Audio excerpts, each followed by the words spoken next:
It tells the story of a wealthy Korean family who settled in America, namely a man named Park Ji-young. He was about to bring in a Korean shaman named Waram, where the shaman brought his student named Bong Gil.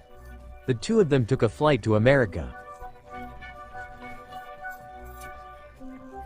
After investigation, it turns out that this millionaire family has a mystical disorder that threatens the safety of his family, and they are worried that the incident will happen to their newborn baby some time ago.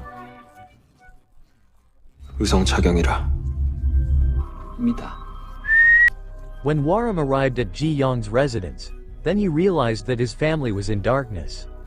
And Waram concluded that the disturbance they experienced came from the Ji-young family's ancestral spirit, where the spirit feels angry because it has been buried in an unworthy place. No matter how much money has to be spent, Ji-young hopes that Waram can eliminate the interference of ancestral spirits that constantly attack his family. Waram accepted the job, and the rituals that Waram performed were not enough only with his students, so he wanted to invite his old acquaintances to participate in his work, because what Waram is going to do is a ritual transfer of the Ji-young family's ancestral tomb. Without knowing it, a terrible mystery is buried inside. Turn to Korea, and let me introduce you to an old colleague of Waram. This person is Yong Jun, funeral director, where in his work he always entrusted his colleague named Sang-duk, a senior Korean feng shui expert whose name seemed to be familiar. And they both look very familiar with the procession of the transfer of graves. Upon arrival in Korea, Waram went directly to them to convey his intentions and goals. Where there are wealthy families who can afford to pay dearly for his services. Yoongi seemed pleased to hear that, then immediately celebrate. They miss each other because they haven't seen each other for 3 years. Sang-duk happens to need a lot of money for his son's wedding. But it turns out that Sang-duk is a professional and conscientious person. Don't take jobs from just anyone.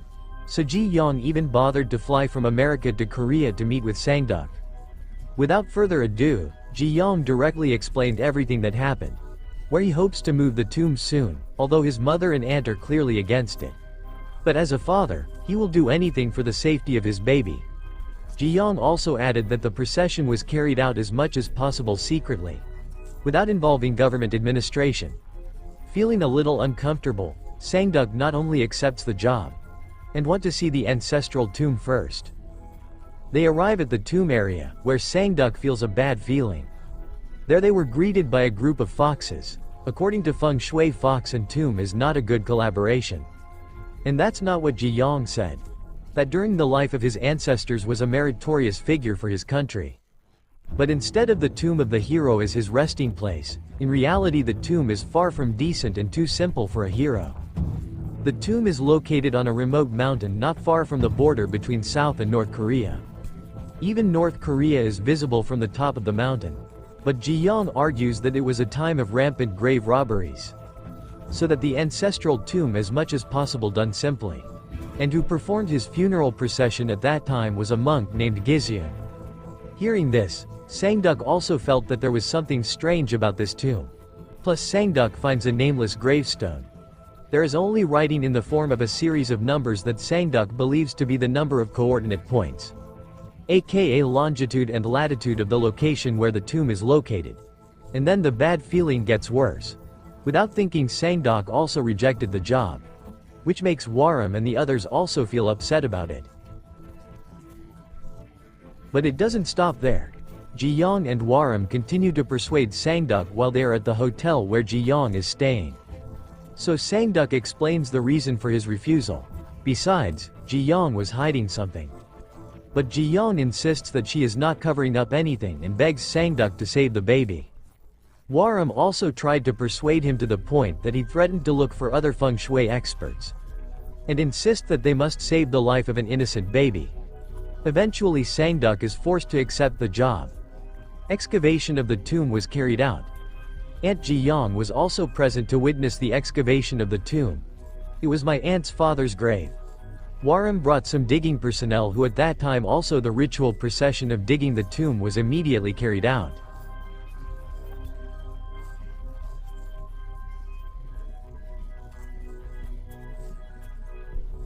The ritual is finally over. So far there seems to be nothing strange, and Yongjin is a little amazed by the chest that looks like it is not an ordinary chest. Where on the chest there is a carving as a sign that it is true that resides in the chest is not a random person. The chest was about to be moved when one of the diggers was cleaning the excavation. He suddenly came across a snake that he did not realize had a human-like head. When he killed him, it instantly changed the aura around him. Because of the sudden rain, the transfer of the tomb had to be postponed. Where Yongjin left the coffin to the nearest cremation site. While Sangduk is on his way, he comes across some kind of old monastery, and he wanted to stop at that place. The temple is awaited by an old monk, who happens to know the genealogy of the tomb dug by Donsok. Where the monk said the spread of rumors that the tomb is the tomb of someone very rich, and in those days there was a massive robbery, where people bury the treasures they have, which not infrequently invite the robbers to steal it. Even the tools left by the robbers are well preserved in the warehouses of the monastery. However, Sangduk is suspicious of the existence of some iron plates that they used in the excavation. And the rumors about the treasure in the chest, apparently, are not a secret, because Yongjin's friend who knew Romer tried to open his coffin. But suddenly an evil entity appears that is none other than grandfather Jiyong's spirit. As if he had escaped from his confinement, Waram became unconscious.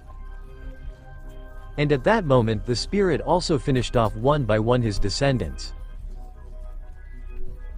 At that time, Waram and Bongil were performing rituals, trying to summon the spirit through the body of the Bongil. But the ritual is unexpected. In the end, the spirit rejected Bongil's body and immediately disappeared.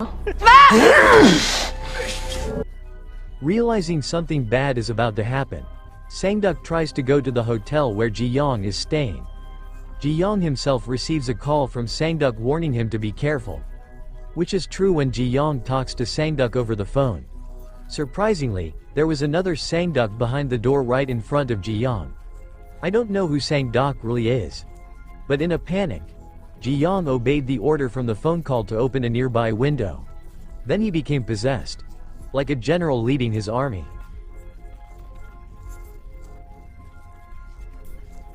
And then Jiyong said, "The fox cut the tiger's waist," which I have no idea what that means. And in front of Sangduk, Jiyong twisted his neck past his limit. It killed him for a moment.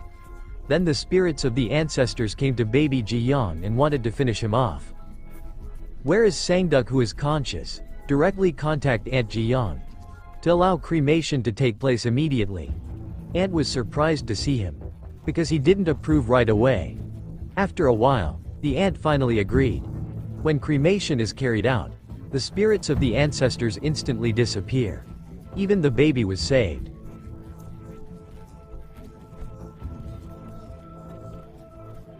Waram's duty is over.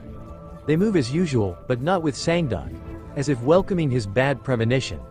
Suddenly one of the diggers who found the snake asked him for help. When Sangduk came to him, the man was in poor condition, where his soul seemed disturbed by the snake he had spent. The man begs Sangduk to look for the snake in the grave, in the hope of improving his deteriorating condition. And how surprised Sangduk was when he found the snake. The snake has a head that resembles a human. Sangduk also accidentally finds something buried in the excavation of the tomb. He responds to all the bad feelings he feels. Soon Waram and the others came to the place, surprised by Sangduk's findings. This is a box in a standing position. It's like being buried in that grave, in which the crate is fastened with a very strong wire, as if no one could open it. I felt something strange and didn't know what was in the box. Sangduk decides to take the coffin to the monastery, where the monk greeted him.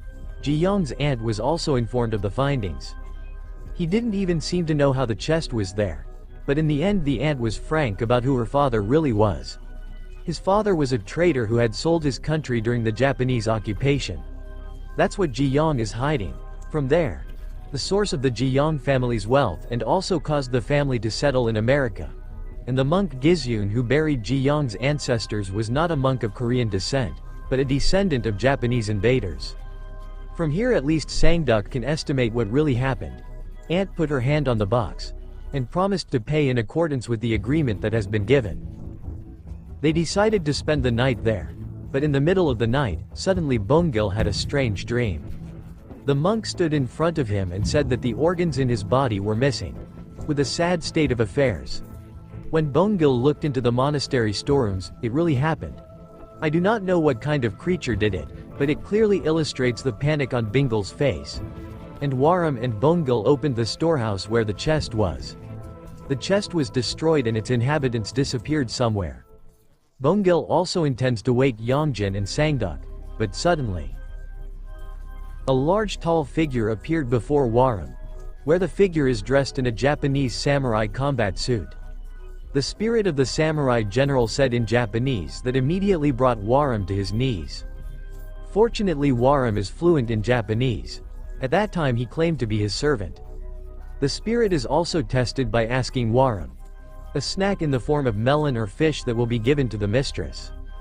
Fortunately, Waram knows his history and answers it correctly. Where the samurai who occupied Korea were always given fish dishes. But all in vain, because the devil realized that Waram was just an ordinary man. The devil wants to kill him. But Bongil sacrifices himself and finds severe wounds on his body. The demon then turned into a ball of fire and returned to the tomb where he was buried.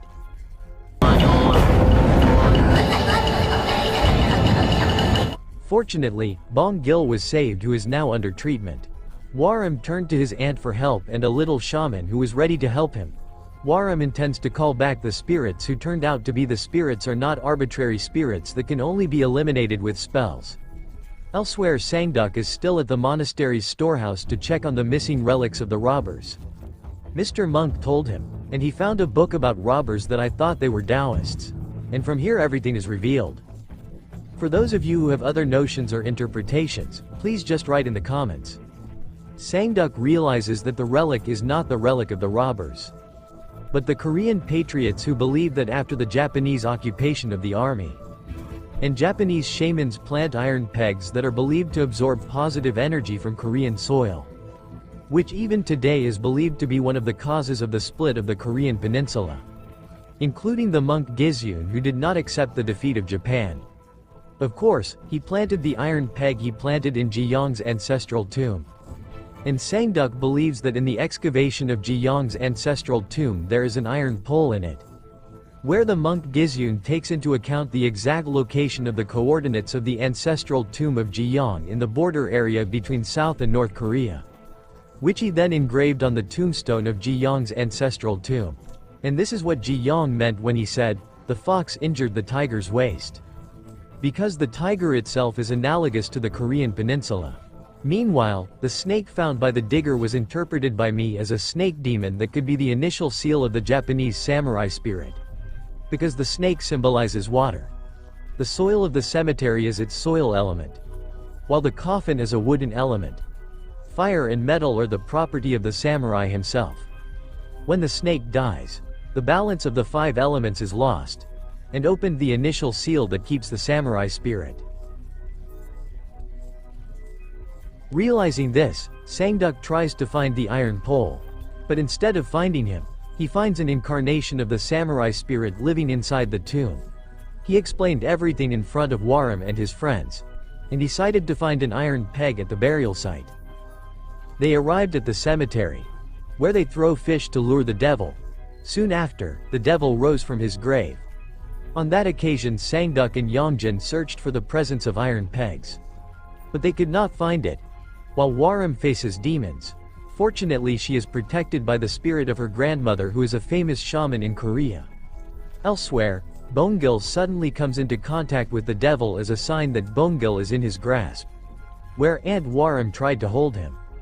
Back at the tomb, bad luck for the lone Sangduk. Insist on finding iron pegs. The devil was already in front of him, where the devil severely wounded his stomach. Waram also tries to save Sangduk by splashing horse blood on the demon's body. And this is where they catch a glimpse of the past, where the monk Gizyun cleverly stuck an iron peg right inside the corpse of a samurai general. In other words, the devil is the iron pole itself. Realize that the devil is an iron pezik with elements of iron and fire. So with his beliefs, the shaman tried to defeat the devil with wood and blood as his water element. In the end, the devil was defeated.